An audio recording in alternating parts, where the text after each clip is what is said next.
welcome. You're listening to Send Him Off.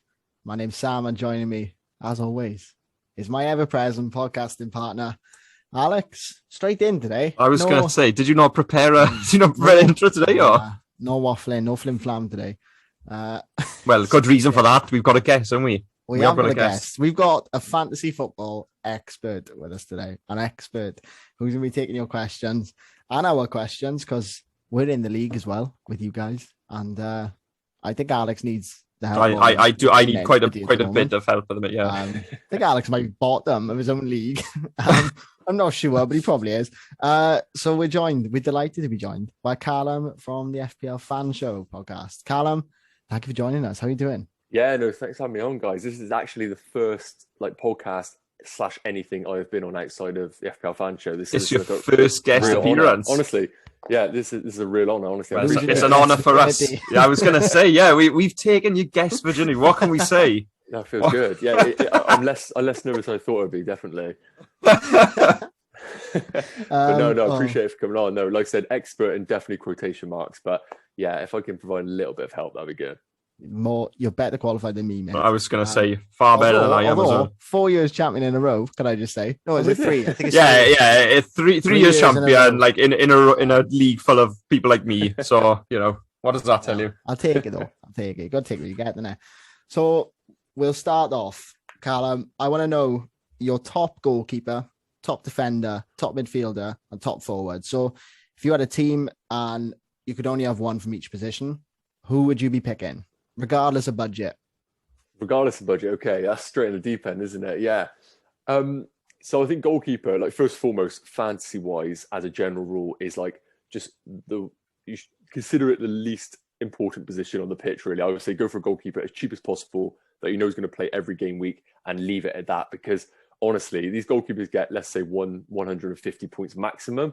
You don't want to be wasting your transfers on jumping in between goalkeepers. So for me, Sanchez at Brighton. He's had a good start to the season. I think they're going to still maintain that throughout the course of the season. So I think Sanchez at Brighton, cheap as chips, and he's going to be just easy to get into your side and don't have to faff about. I think Ederson at Man City is probably the best pick long term, but that much money invested in a goalkeeper just isn't worthwhile. So 4.5 million Sanchez at Brighton ticks every box, really. Lovely. I think that's first of all the first thing you said there. That's already made me think, because I always make sure I have a good goalkeeper who's going to, on the back four will always be solid. Like I choose Ederson or Alisson. So, not so much Alisson. He's Ederson, solid back four, won't concede too many goals. Yeah. But yeah, that's a good point. That's the thing, general, because with it all, like Martinez last season, not in the best team necessarily, but with goalkeepers, if you pick Ederson, the max he's getting is 6 points because he gets a clean sheet, does nothing all game, so it doesn't get saves. Points. Yeah, exactly. There's no saves. Go for a cheaper option. Going to get clean sheets along the way, but more importantly, you get bonus points and save points. And you want a goalkeeper that's actually going to be touching the ball rather than just stood there all game. Yeah, I've gone David Raya this year. Oh yeah, good pick. Yeah, they started well. Quite well. Started very well. Yeah, he's serving me quite well. They've had a few clean sheets. Defender. Yeah. So like the Chelsea boys are so hard to look past right now. Like I would love to tell you guys Marcus Alonso right now, but that guy is going to get rotated at some point. I think it's too good to be true right now because he's an FPL legend. Like when he was in the Conte days playing left wing back, he was hauling for fun. And us guys who are playing FPL was just like loving it really. But I think if I had to go for one right now, I would be more tempted by Cancelo at Man City. I think if I'm looking at the Man City defense going forward, he's played like pretty much every game for Man City.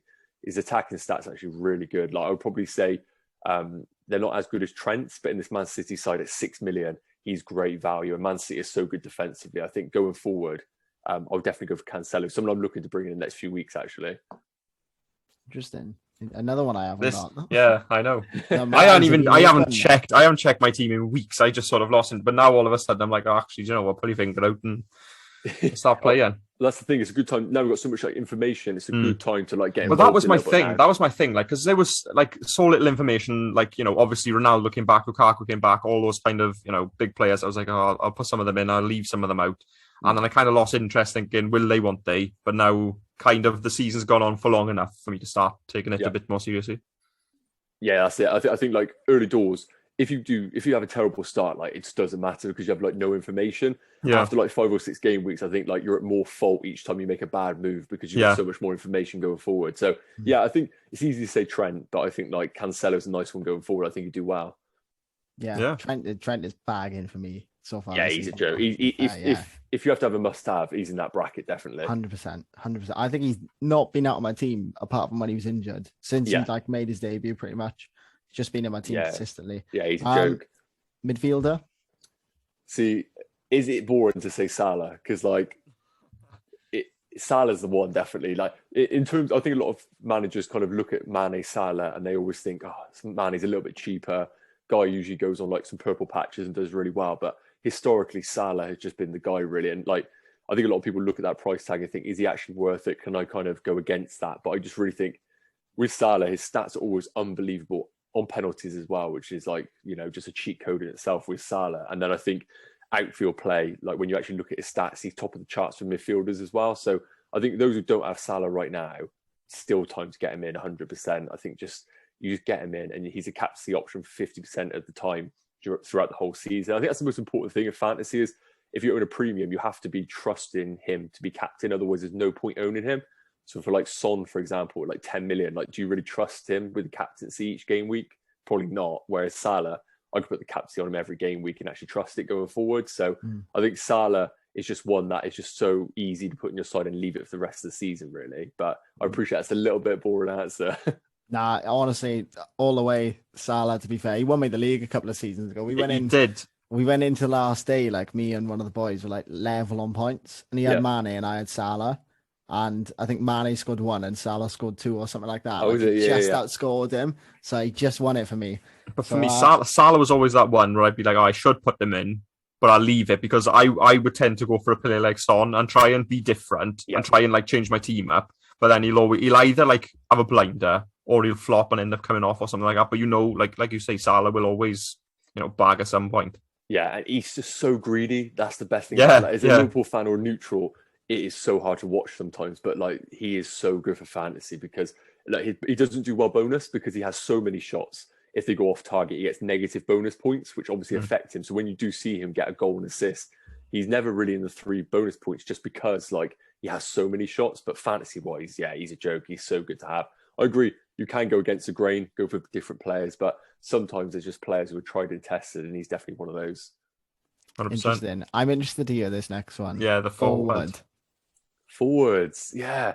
Well, first and foremost, I was going to say like this is actually like quite an exciting year because years gone by, apart from Harry Kane and let's say put Jamie Vardy in the kind of discussion, we've had no premium forwards to talk about. Aguero's kind of been off the radar for the last few years. So the fact we've got Ronaldo, Lukaku, no one's talking about Harry Kane right now, but probably rightly so. So I would probably say, like, if I had to pick a premium right now to buy, I would have to say Lukaku. But when you look at the stats, Ronaldo trumps him 100%. And I do think that, like, those who own Ronaldo right now, it's going to be so hard to come off him. I'm one of those right now. And my plan was to do one more game week and then sell him to Lukaku. But the way he's playing right now in his shots, he's had a ridiculous amount of shot volume right now. It's gonna be so hard to kind of sell him, which is a really difficult point. So I'd probably put Lukaku 1, Ronaldo just second. But one I think everybody should be getting in their sides is Antonio. Like, the guy, he's the one for me. Like, I think Calvert-Lewin's had a phenomenal start to the season, but Antonio's stats are unbelievable, and historically he does well in the big games as well as like them smaller teams. He's not just like a flat trap bully. So I think if you want to save a bit of cash, I think a premium in Ronaldo or Lukaku and then Antonio, and you could just play 2 up top of those, I think, all season. It's interesting with Antonio because I think Antonio this year is going to be the sort of player for fantasy managers that Danny Ings was a couple of years back and even last year. But since, you know, making that move to Villa, I can't really see it going that way for him. But I feel like Antonio is going to be that player, like that you sort of save a bit of coin on, but you can be a little bit smug about it by the end.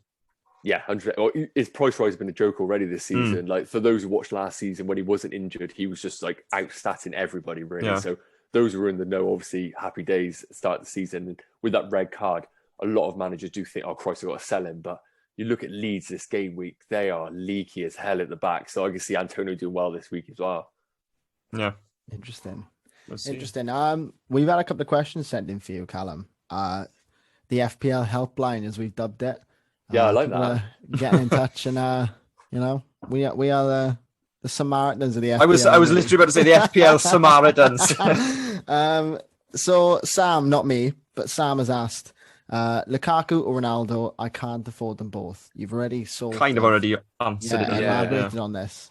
Yeah, I think so. First and foremost, I think if you're in a position where you don't own either, I would probably go Lukaku, just because Ronaldo obviously has a home fixture at Aston Villa, which is going to be painful not to own him, because I think there is actually a bit of a home advantage this season with the fans back in the stadium. I actually do think that actually is playing into some of the results this season that we're seeing. So Ronaldo at home against Aston Villa, I'm just kind of counting it as he's going to get a goal, 100%. But I think when you look longer term over 4 or 5 game weeks, Man United's fixtures are a little bit tougher.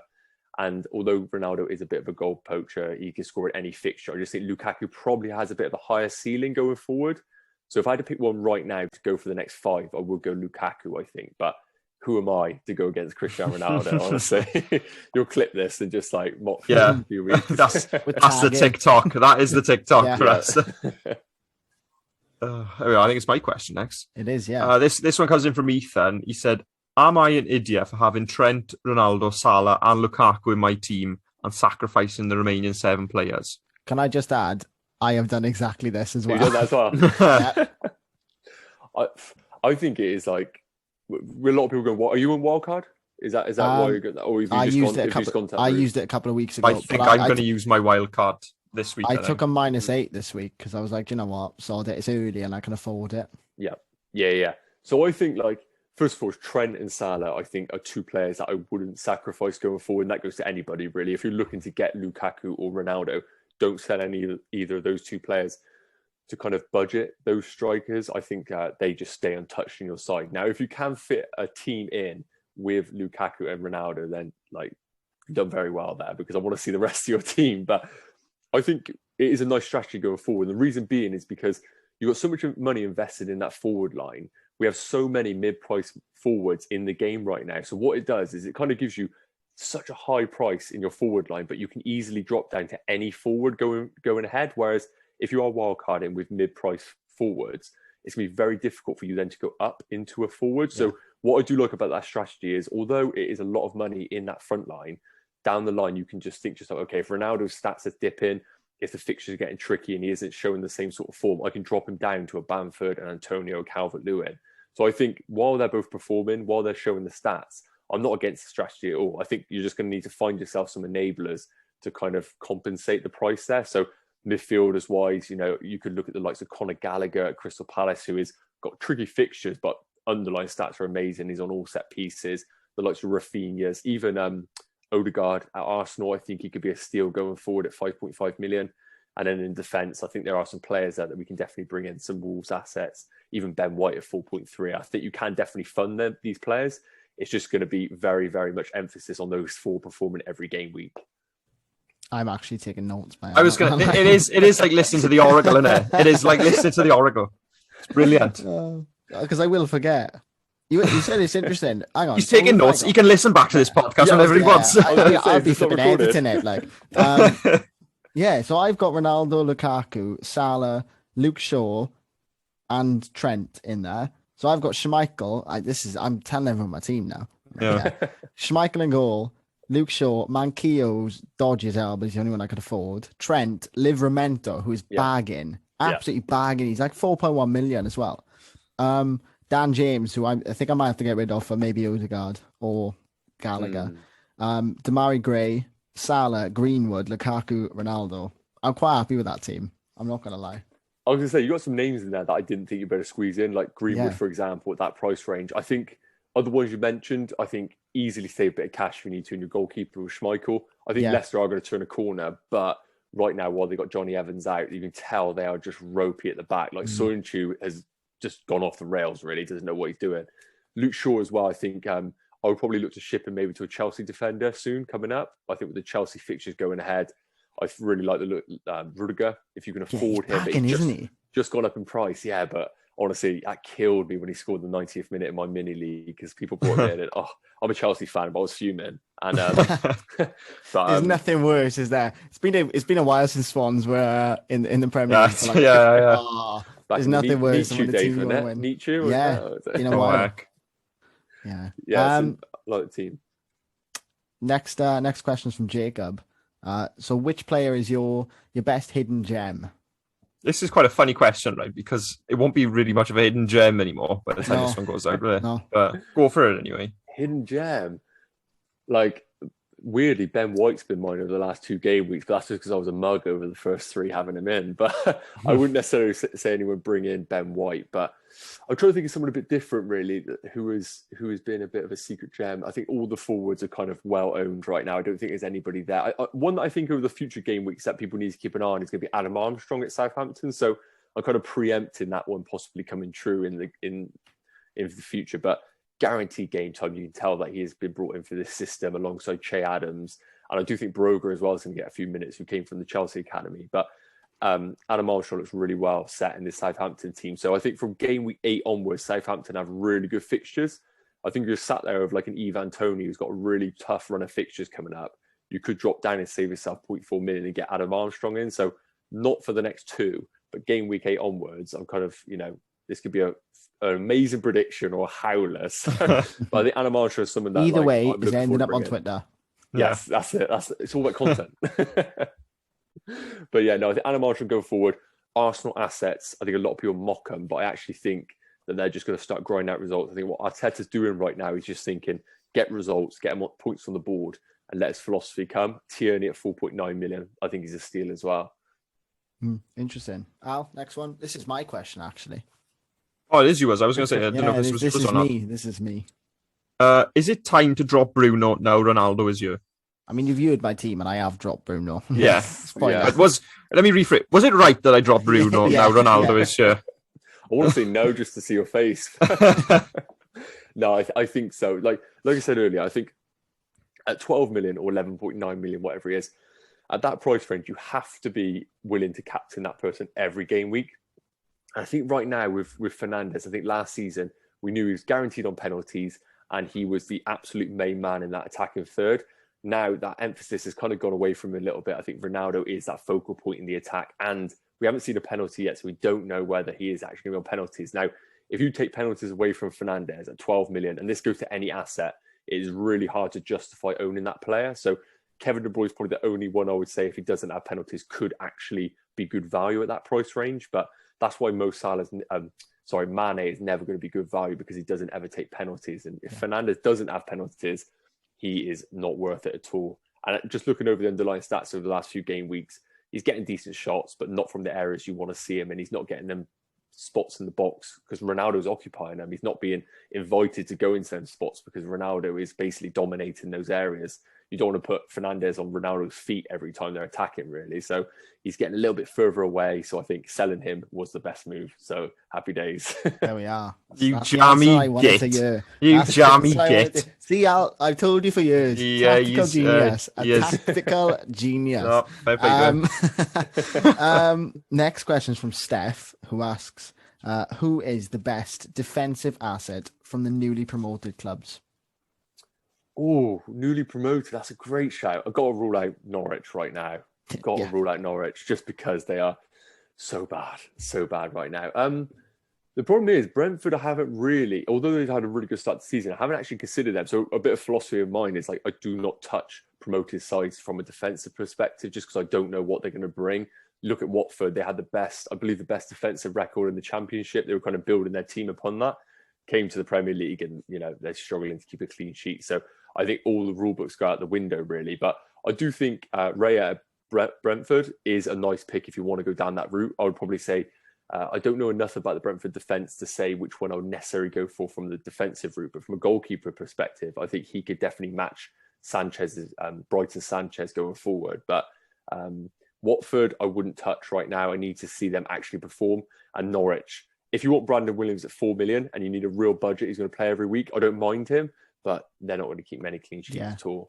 I've got Brandon Williams on my bench.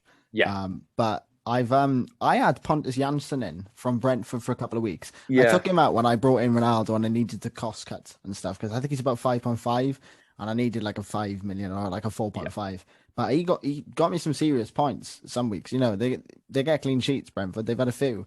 So Yeah, it could buck the trend because I'm the same as you. Like I don't go near newly promoted sides. Unless the only players really I've had Ivan Toney in for like a game or two. I had Pookie in for ages when they were up a couple of years ago. Yes. But other than that, just don't. I think I've got Cucho in my team from Watford, but he didn't even Yep. play on the weekend. I thought he Yeah. played, but he doesn't even play. That's it. That's it. I think that's the thing. Apart from Norwich, who kind of kept very not exact team, but players like Pookies and Cantwells, etc. But I think when they come into the Premier League, they have to adapt very quickly, and sometimes they do shift players and formations. It's kind of a bit of an unknown. I did go for Ivan Toney, but that was only because all the other players around that bracket weren't featuring in their sides apart from Pookie, and I wasn't touching him. So, yeah, I think defensively, I would probably go towards Brentford right now, but they're going into a bit of a tricky run. Al, next one. Interesting. Evan asks, when is the best time to play your free hit? Free hit. Yeah, okay, so this is like, I would say it's the second most important chip. I think wildcard, if you count that as a chip, is definitely by far the most powerful, most useful, but free hit is massive. And I think definitely do not play it in a week, for example. Let's say you get to game week 7, you like 5 of the fixtures, you're like, I'm just going to triple up on all these teams. I do not think that's a good use of your chip at all. I think historically, the free hit has been mainly used over blank game weeks or double game weeks effectively. I think that's the best time to use your free hit. So for those who don't know, a blank game week is when things like cup competitions, things like COVID can get in the way and teams don't feature in that game week. So sometimes we've only had 5 matches in one game week. And it's meant that all the teams have been absolutely obliterated. You look at your team on your phone, you've got 5 players playing and you're panicking thinking, how am I going to get a team out? And that's why the free hit chip's so good over that period, because you can field 11 players and actually target the games that are actually really worth targeting. And the same goes for a double game week. Those games that get rearranged into another game week means that some teams play twice. And that means you really want to double down on those teams like Man City's and Chelsea's, their favourable doubles. So free hit, definitely save them for those doubles or blanks, depending on how your team's set up. Just quickly then, because if you've got a blank game week, there's a good chance that blank game week will carry over into a double game week. Mm-hmm. So what would you say, if you had a gun to your head, would you say put the chip on the blank game week or wait until there's a double game week? What would you say? I'd probably go for the double personally, just because the ceiling's so much higher. Because historically, years gone by, the reason that some teams have got a blank game week is because that they are good teams that are featuring in cup competitions. So a lot of the time, the blank game weeks are trash games, like teams sitting around the bottom half of the table with very, very low FPL ceilings. So the scoring is not very high as it is. Whereas double game weeks, you could feel if Chelsea have like Norwich and Watford in a double, you can just triple up on that and the FPL ceiling is going to be absolutely massive around that period. So double game week for sure. I think blanks, you can ride them out with a few points hits if you want to go down that route. Good answer. That's very informative. Answer. Yeah, I really like that. Yeah, I'm learning. I'm taking a lot of notes. Yeah, I've learned more tonight than I have in some uni lectures over the last 4 years. Genuinely. Last question is from our very own Alex. It's from me. Yeah. Do you want to read it, Al? Go on. I'll read it. Then go on. Right.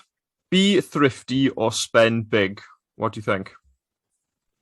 Oh, in terms of keep so money like in the bank. Yeah, have a bit in reserve or just use it and make sure. I'm always, I'm the guy at the bar who doesn't buy drinks. I'm the guy who's trying to swerve them. So I would say keep some in the bank, I think. But no, I do think that having a bit in the bank just gives you that little bit of cushion that you need to go, that you just need some game weeks, really. Because what happens a lot of time right now is transfers are mental. People see a guy go mental in game week 5, they buy him, price goes up. And sometimes my personal golden rule is that not to fire early on transfers. COVID season showed us that things can arise during the week before the deadline. If you make a transfer on Monday, you're going to get press conferences throughout the week, and then you're going to find out that your player's injured and you're going to be fuming and have to take another points hit. So for me, I think having that money in the bank, when players go up or down in price, it means that you can allow yourself to let these players go up in value and still know they've got a bit of cushion in the bank to buy them and not panic and make early transfers. So I think if you have a little bit of the bank, only like 0.5, just that gives you that little bit of cushion if a player goes up in value that you can still afford them and not go mental early doors. So yeah, I think 0.5 in the bank is like optimal throughout the course of the season. And then you can fire it in when you need to before wildcard and get a big player. I fell victim to jumping the gun last year. I did. Do you remember when, like, at the start of the season, Tarek Lamptey had like such a good run of games. He was like He got assisting and injured, stuff. yeah. Yeah, well, he like assisted a goal or something. Like, he might have scored. Like he either assisted or scored in the first half against Newcastle. And it was like a Sunday, and I was like, you know what, sod it. I'm gonna put him in for next week. While I was watching the game, second half, he went off, and he was. I was like, oh no! I was like, what a waste. Like I used a -4 for it as well. Oh, did you? He still won. No, so don't feel Still too won the sorry for him. league. So, you know, just saying, flex. No, so, I think that's the best move definitely. And Lamptey's back as well, so that's one to look out for. Yeah. Brighton are flying as well under Graham Potter, currently beating us 2-0 in the cup as well. Yeah. So oh, is it? Oh, yeah. Yeah. So that is That's a wrap, is it?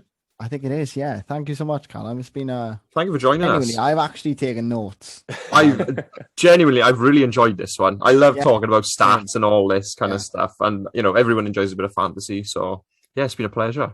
No, thanks for having me on, guys. Yeah, like I said, it's one of those games that's definitely growing, and I didn't realize that you could take it as serious as I do now. So it's a little bit sad, but no, we've all got a hobby, haven't we? We've all got a hobby. I take it seriously. I hate losing. I want to win 4 in a row. He's I terrible. can't stand losing. I'm a terrible loser. Callum, would you like a couple of moments just to plug the podcast? Tell us where you can find everything. Yeah, no, appreciate it. Yeah. We're basically on YouTube, FPL Fan Show. We do like a weekly hour-long live stream. And we kind of just answer loads of questions, really. And we just cover the hot topics, captaincies, and sometimes have a beer, really, and just chat, really. So it's a nice vibe, really. So, yeah. Sounds good. Tune in, guys. Tune in. What day do you do that? Usually Tuesday evenings around 7 o'clock. There we are. So tune in. I'll be there next week now. I'll be there as well. Who do captain, but it's international break, isn't it? After this week, I think. Yes, yeah. It's a bit of time. Every off, FPL player's nightmare. International break. Oh yeah, I can't stand it. No, it's the best, isn't it? But thank you so much for joining us. It's been an absolute pleasure. Al, been a pleasure as always, mate. As always, yeah. As always. Oh, next week, what we got next week? Next week we got another What Football Means to Me. Okay, well, don't tell them who. No, because they might cancel on us. And I'm really I was thinking, I was like, don't say, just in case. So we'll see you guys next week. Thank you so much for listening. You can find us on Instagram at Send Him Off Podcast, Twitter at Send Him Off Pod, YouTube Send Him Off, Spotify Send Him Off. You're getting good at this. Our website www.sendhimoff.com. You can find our blog on there. There should be something up this week. I'm going to try and write something. I need to as well, actually.